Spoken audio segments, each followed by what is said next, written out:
My wife burned my passport and left me stranded at the airport, laughing as she took off with her lover in her private jet. Stay home and take care of the kids. That's what poor husbands do. She thought I'd be begging for a ride home. Little did she know I was the private investor who invested $550 million into her business. So I made a phone call. 10 minutes later, she turned pale while sending me 135 desperate messages. Chapter 1. The Terminal Goodbye. There's a special kind of silence in airports, not peace, but the loud kind. The one that hums with broken plans and final goodbyes. That's what I stood in, barefoot, stunned and empty-handed at gate C-17, holding nothing but my kid's diaper bag and a canceled boarding pass. My wife had just taken off in her private jet with her lover. Anniversary or ambush? She'd planned the whole thing like a vacation, told me she wanted to reignite the spark in Santorini, even packed my suit and booked the kids' nanny for a week. I thought we were healing, but when we arrived at the VIP gate, she leaned in and whispered, "Your passport. Burned it last night. You're not going anywhere." I blinked. "What?" She kissed my cheek like a goodbye, smirked, then walked up the jet stairs hand in hand, with Ethan, her so-called branding consultant. "Stay home and take care of the kids," she shouted down. "That's what poor husbands do." The last straw. The airline desk said she had reported my passport lost, but I knew the truth. I found the ashes in our backyard grill later, wrapped in the scarf she wore that night. She wanted to humiliate me, abandon me with our kids while she escaped with her boy toy to post freedom selfies from the Ayong. She thought I'd beg for a ride home, but she forgot one thing. I wasn't just her husband, I was her silent investor. Her company, I funded it under a different name, a trust, $550 million invested over 6 years, and legally, she'd just breached her contract in more ways than one. So, standing at the terminal curb, I opened my phone, scrolled to the contact labeled White Horse Equity Legal Division, Execute Clause Delta. I said, liquidate, pull the line, freeze everything. I want her grounded. Chapter 2. The Grounding Order. The moment I ended the call with White Horse Equity Legal, a ripple started, one that would hit her like a tidal wave at 30,000 FT. The ice cracks. Her private jet hadn't even crossed into international airspace yet. When the first alert hit her phone, bank account access denied. She ignored it until a second message flashed. Your card ending in 9144 has been temporarily suspended. Contact your financial institution. Then her COO called, panicked. Aiden, what's going on? Our investor account is frozen. Stripe flagged our payment gateway. We can't pay vendors. We've lost Shopify integration. She muted him. That's when she turned to Ethan, lounging in her leather-clad seat, sipping Moet like a discount James Bond. Relax, she said. My husband's probably just throwing a tantrum. But she didn't know what I'd really done yet. Delta Clause activated. You see, 6 years ago, when she begged for funding to launch her fashion tech startup, I had one condition. I would fund it silently through a private trust under my late grandmother's estate.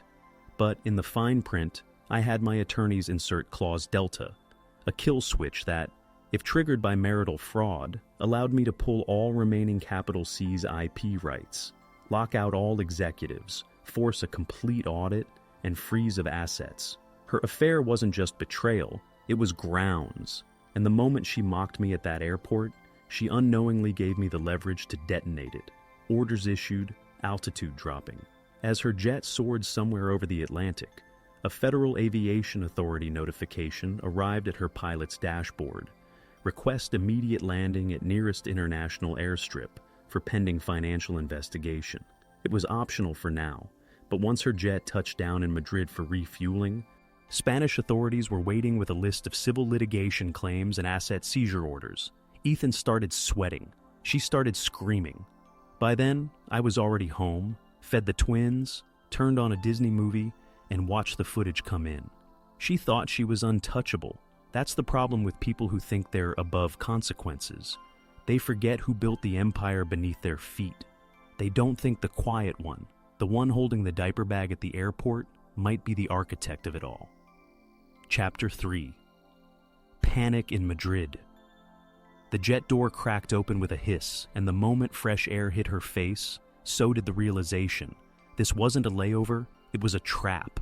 Senora, there's a problem. Spanish civil agents, two men in dark suits holding clipboards and speaking impeccable English, waited at the bottom of the stairs. One stepped forward. Senora Westbrook, your business accounts are under investigation. We've been instructed to detain the aircraft while the legal claims are reviewed. She blinked, confused. Ethan, still in vacation mode, chuckled. Is this a joke? But the second officer wasn't smiling. Sir, do you own any shares in the company listed under Eurovest Holdings? No, Ethan said flatly. Then step aside. You are not protected under the asset agreement. You are, however, listed as a beneficiary in an alleged misappropriation claim. His face dropped. What do you mean? Everything's frozen. Her phone wouldn't stop buzzing. 28 missed calls from the COO. 12 emails from the board. A final WhatsApp from her assistant. We've been locked out of admin. Stripe pulled out. Amazon delisted our inventory. The press has the story. She opened her company website 404 error site unavailable. They had no idea I'd built a backdoor kill switch into every major operational account, from web servers to payment processors, all activated by one verification code sent from my personal phone. She thought she had power, but I had ownership. And then she checked her personal accounts. 3 checking accounts frozen, savings zeroed, the condo in Miami under foreclosure, the penthouse in London under lien, the private jet seized until further notice, said one officer. Ownership disputes are under review due to new filings submitted this morning. He's not supposed to be this smart, she whispered it to Ethan, whose face was now pale. He was just an accountant. He handled the home stuff.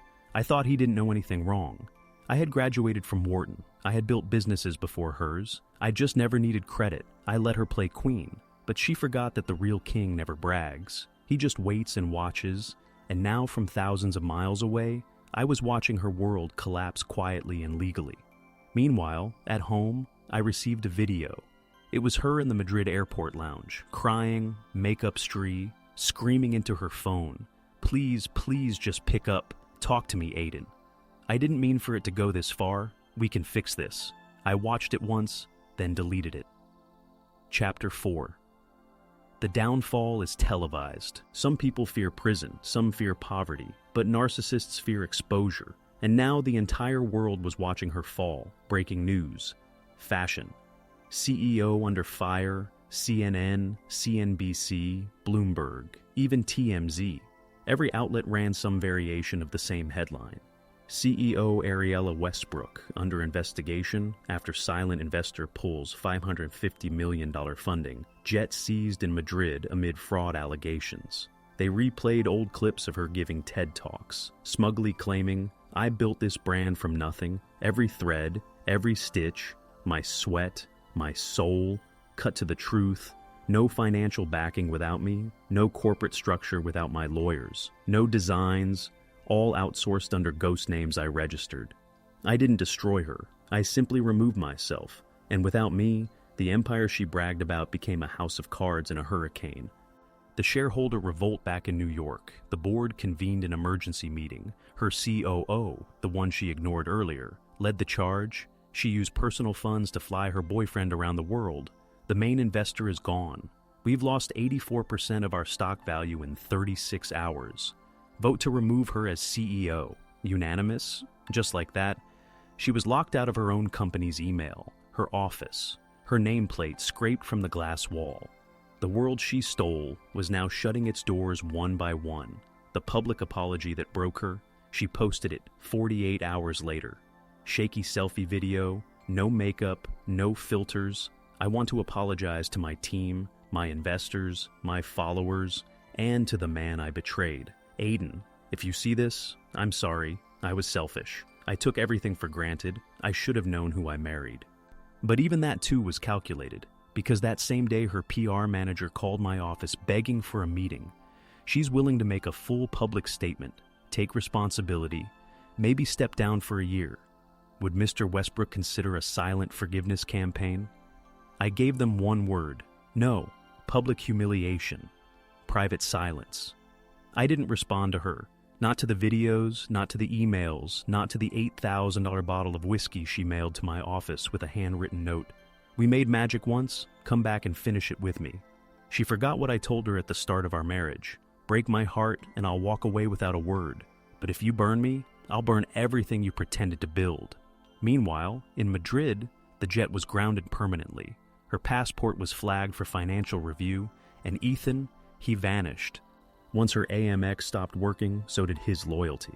She returned to New York on a budget flight alone, wearing sunglasses in silence, as paparazzi shouted questions about stolen funds, betrayal, and the man who ruined her. They didn't know she ruined herself. I just stepped aside and let gravity do the rest. Chapter 5. The Final Message.